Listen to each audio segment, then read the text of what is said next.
Sebuah kapal perang Rusia telah melepaskan tembakan peringatan ke sebuah helikopter Jerman yang sedang berpatroli di Laut Baltik. Awak kapal Rusia menembakkan amunisi sinyal. Demikian informasi yang diperoleh kantor pers Jerman di Brussels, dilansir dari Daily Mail Kamis 5 Desember 2024. Menurut surat kabar Jerman, Bild, tembakan peringatan ditembakkan ke pesawat pengintai NATO, tetapi hal ini belum dikonfirmasi. Amunisi sinyal digunakan untuk tembakan peringatan alih-alih serangan, tetapi insiden semacam ini merupakan tanda seberapa dekat NATO dan Rusia untuk saling berhadapan secara langsung. Menteri Luar Negeri Jerman, Annalena Baerbock, menyebutkan insiden tersebut pada pertemuan NATO, tetapi tidak memberikan rincian lebih lanjut. Namun, juru bicara Kementerian Pertahanan Jerman sejauh ini belum dapat mengonfirmasi laporan mengenai amunisi sinyal yang ditembakkan. Hal ini menyusul peningkatan dramatis dalam konflik Rusia dengan Ukraina selama 2 minggu terakhir, di mana Inggris dan Amerika Serikat memberikan persetujuan bagi Kiev untuk menembakkan rudal buatan Barat melintasi perbatasan. Mantan Presiden dan Perdana Menteri Rusia, Dmitry Medvedev, bahkan menyatakan akhir bulan lalu bahwa NATO dan Amerika Serikat sedang dalam perang penuh dengan Rusia. NATO saat ini sedang melakukan peningkatan pengawasan di Laut Baltik untuk mencegah serangan hibrida terhadap jaringan pipa dan kabel data oleh Rusia dan pendukungnya. Laut Baltik berbatasan dengan 8 negara NATO dan Rusia. Setidaknya setelah terjadi 3 insiden kemungkinan sabotase pada sekitar 40 kabel telekomunikasi dan jaringan pipa gas penting yang membentang di sepanjang dasar laut yang relatif dangkal sejak tahun 2022 ketika Rusia menginvasi Ukraina.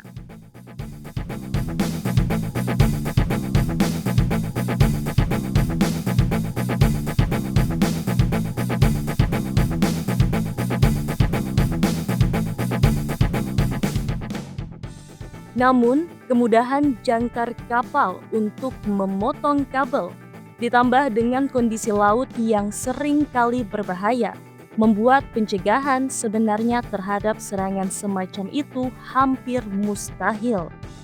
Penembakan-tembakan peringatan hari ini dilakukan setelah Medvedev menyatakan bahwa Barat telah melewati semua garis merah dan sekarang berperang dengan Rusia. Medvedev, sekutu dekat Tuan Putin yang sekarang menjabat sebagai Wakil Ketua Dewan Keamanan Rusia, mengatakan bahwa setiap serangan Ukraina di wilayah Rusia dengan senjata Barat akan dibalas dengan balasan.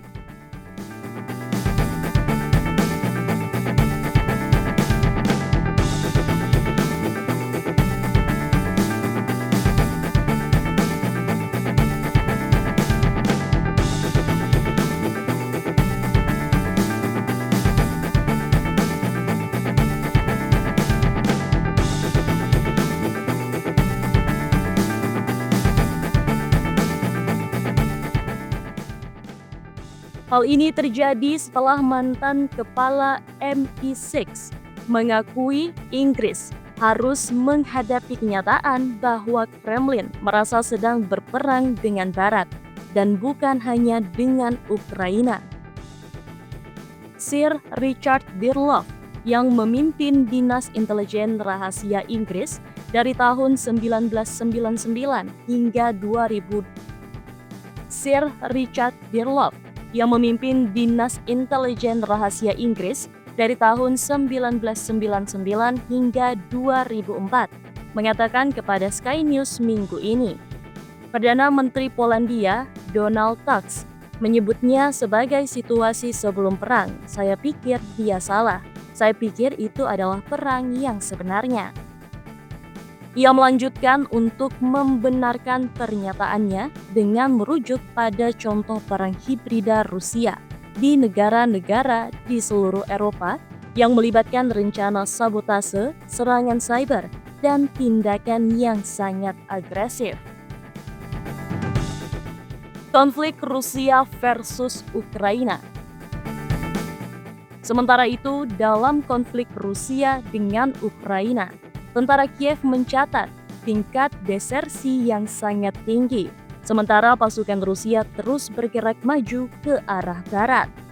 Jaksa membuka 60.000 kasus dalam 10 bulan pertama tahun ini terhadap prajurit yang diketahui meninggalkan pos mereka, hampir 2 kali lipat dari jumlah kasus yang dimulai sepanjang tahun 2022 dan 2023.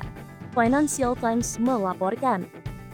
Dalam upaya untuk membendung arus pengungsi, Ukraina telah meningkatkan upaya perekrutannya dengan menetapkan target berani untuk merekrut 160.000 orang lagi guna mendukung unit garis depan yang lelah berperang dalam 3 bulan ke depan.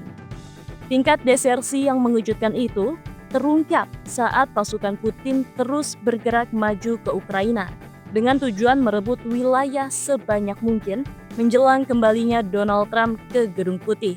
Dengan kedua belah pihak memperkirakan Washington akan mendorong perundingan gencatan senjata awal tahun depan. Meskipun barisan mereka menderita banyak korban, tentara Rusia maju dengan kecepatan lebih cepat daripada sebelumnya sejak hari-hari awal invasi 2022, merebut wilayah yang luasnya setengah dari London pada bulan November. Keadaan yang suram ini menyebabkan Dmytro Kuleba, Menteri Luar Negeri Ukraina, pada masa perang hingga ia mengundurkan diri pada bulan September, menyatakan bahwa Kiev akan kalah perang kecuali pembalikan nasib yang besar dapat terwujud. Insiden hari ini juga merupakan yang terbaru dalam sejumlah insiden nyaris bentrokan antara pasukan Rusia dan NATO.